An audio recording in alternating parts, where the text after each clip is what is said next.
दोस्तों, पश्चिम बंगाल में ममता बनर्जी चालाकी से एसआईआर प्रक्रिया को लेकर काम कर रही है।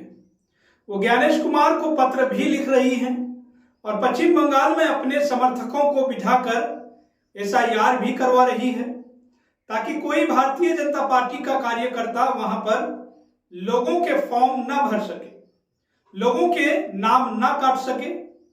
पश्चिम बंगाल में अगले साल चुनाव है और चुनाव की तैयारी अभी से ही जोरों शोरों से शुरू हो रही है।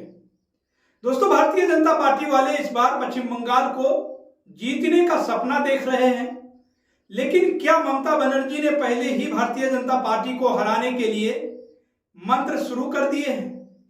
वह चालाकी से काम कर रही हैं ताकि भारतीय जनता पार्टी बंगाल में जीत ना पाए और ज्ञानेश कुमार जो एसआईआर करवा रहे हैं उसमें भी कोई गड़बड़ी ना हो पाए। मतलब वह दो मोर्चों पर दिमाग लगाकर काम कर रही है ताकि राज्यों से बाहर भारतीय जनता पार्टी को रखा जाए और सत्ता भी ममता बनर्जी के पास ही रहे। और ये सब बातें बल्कि हम नहीं कह रहे हैं, ये सब बातें न्यूज 24 के जाने माने पत्रकार राजीव रंजन जी कह रहे हैं। वो बता रहे हैं कि कैसे बंगाल जाकर उनको पता चला कि ममता बनर्जी के अंदर अपने वोटर इकट्ठा कर रही हैं और उनके ही कार्यकर्ता एसआईआर फॉर्म भी भर रही है। दरअसल दोस्तों, बिहार में क्या हुआ ये सब ने देखा। 65 लाख लोगों के नाम वोटर लिस्ट से काट दिए गए और किसी को पता भी नहीं चला क्यों काटे गए। न लोगों को सही जानकारी दी गई, जिंदा लोगों को मरा बता दिया गया, अलग अलग तरीके बताए गए कि घर पर नहीं रहते, पता नहीं मिला, इसलिए नाम काटे गए और यह संख्या 65 लाख पहुंच गई थी। जिसके बाद देश के 12 और केंद्र शासित प्रदेश और राज्यों में एसआईआर करवाया जा रहा है और इसी कड़ी में एसआईआर पश्चिम बंगाल में भी हो रहा है। लेकिन वहां पर ममता बनर्जी ने एसआईआर प्रक्रिया से निपटने की तैयारी कर चुकी है। मतलब एसआईआर पर ममता बनर्जी खफा है, लेकिन जमीन पर तृणमूल कांग्रेस मुस्तैद हो गई है और इस खुलासे को पत्रकार राजीव रंजन कर रहे हैं। उन्होंने बाकायदा इसको लेकर वीडियो साझा की है जिसमें वह कहते हैं कि ममता बनर्जी बहुत ही चालाक और बहुत ही जुझारू पॉलिटिशियन है। एक तरफ तो वह चिट्ठी लिख रही हैं और वहीं दूसरी तरफ वह खुद ये बता रही हैं कि एक हफ्ते में भारतीय जनता पार्टी का ऑफिस का या उनके कार्यकर्ता का एक टेबल, एक जगह उन्हें नजर नहीं आया। मतलब कहीं भी भारतीय जनता पार्टी के कार्यकर्ता नजर नहीं आए हैं जहां पर वह एसआईआर में लोगों की मदद करने के लिए कोई स्टॉल लगा रही हो। और मैंने तृणमूल कांग्रेस की 50 से ज्यादा स्टॉल देखे जहां पर लोगों की मदद करने के लिए उनके गांव में जाकर उनसे बोला जा रहा है, उनको बुलाया जा रहा है। जो एसआईआर है उसकी फोटो स्टेट करवाकर, जो एसआईआर का फोटो स्टेट फॉर्म है, तृणमूल कांग्रेस के कार्यकर्ता उसमें पूरी डिटेल्स भर रहे हैं और फिर कह रहे हैं कि यही तुम भरकर पीएलओ को दे दो और चिन्हित कर रहे हैं कि अगर इस विधानसभा से उनका वोट दूसरी विधानसभा में हो गया तो वह इंटरलिंक है और सरकार तो अपनी ही है, तो वह एसआईआर पर तो काम पर लगे हुए हैं, हर जगह फॉर्म भरवा रहे हैं। अब देखिए, मैं पहले रिपोर्टर था जो बंगाल में गया, राजीव रंजन पश्चिम बंगाल में एक हफ्ता बिताने के बाद एसआईआर पर टीएमसी के जमीनी काम की तारीफें कर रही हैं। वह कह रहे हैं कि ममता बनर्जी एक चतुर और सक्रिय नेता है, तृणमूल कांग्रेस जमीनी स्तर पर बेहतरीन काम कर रही है। मैंने अपनी आंखों से देखा, भारतीय जनता पार्टी कहीं नहीं।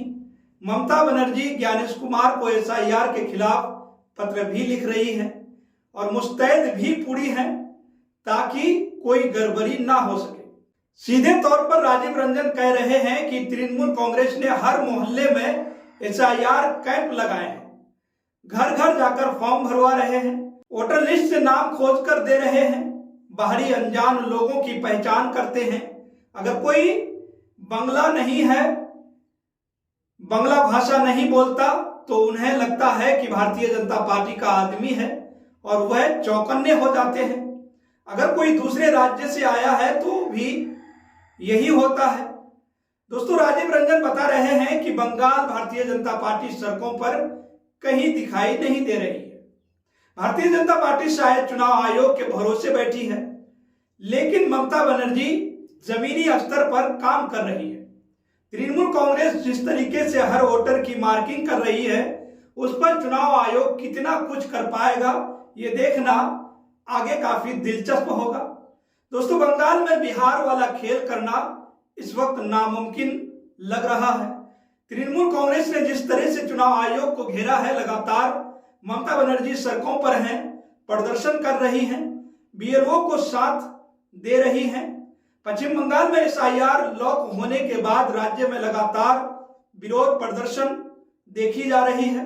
बंगाल की मुख्यमंत्री ममता बनर्जी अपनी पार्टी के हजारों कार्यकर्ताओं के साथ इसके विरोध में सड़कों पर भी उतर आई हैं।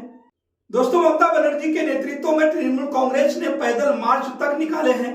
तृणमूल कांग्रेस केंद्र सरकार और चुनाव आयोग पे एसआईआर के जरिए धांधली का आरोप भी लगा रही है, पत्र लिख रही है ज्ञानेश कुमार को और अंदर ही अंदर काम कर रही है। वो ये भी कह रही है कि इलेक्शन कमीशन अब एक निष्पक्ष संस्था न रहकर भारतीय जनता पार्टी कमीशन बन गई है। साथ ही एसआईआर प्रक्रिया से नाखुश ममता बनर्जी ने भारतीय जनता पार्टी को खुली चुनौती देकर उसकी पूरे भारत में निपट हिलाने की सीधी धमकी भी दे डाली है। लेकिन भारतीय जनता पार्टी जो है वो चुनाव आयोग के भरोसे बैठे हुए हैं। लेकिन ममता बनर्जी ने भारतीय जनता पार्टी के कार्यकर्ताओं को कहीं पर जगह नहीं दी है और सारे अपने कार्यकर्ता काम पर लगा चुके हैं। मतलब चुनाव आयोग से सवाल भी कर रही है, बयान भी दे रही है, भारतीय जनता पार्टी के खिलाफ और अंदर ही अंदर फॉर्म भी भरवा रही है और लोगों के जो अधिकार हैं उनको छीनने से भी बचा रही है। मतलब दो मोर्चों पे वो काम कर रही है, विरोध भी कर रही है और एसआईआर को लेकर जो फॉर्म है उसे भी फिल करवा रही है। लेकिन जमीन पर जो भारतीय जनता पार्टी के कार्यकर्ता हैं वो नजर नहीं आ रहे हैं, क्योंकि सारे के सारे तृणमूल कांग्रेस के कार्यकर्ता एसआईआर में काम कर रहे हैं। तो खैर दोस्तों, आप लोगों को क्या लगता है इस वीडियो को लेकर? आपकी क्या राय है? आप अपनी राय हमारे कमेंट बॉक्स में जरूर लिखिएगा। अगर दोस्तों आपने अभी तक केएनई न्यूज को सब्सक्राइब नहीं किए हैं तो सब्सक्राइब जरूर कर लें और साथ ही बेल आइकन को भी दबाना न भूलें।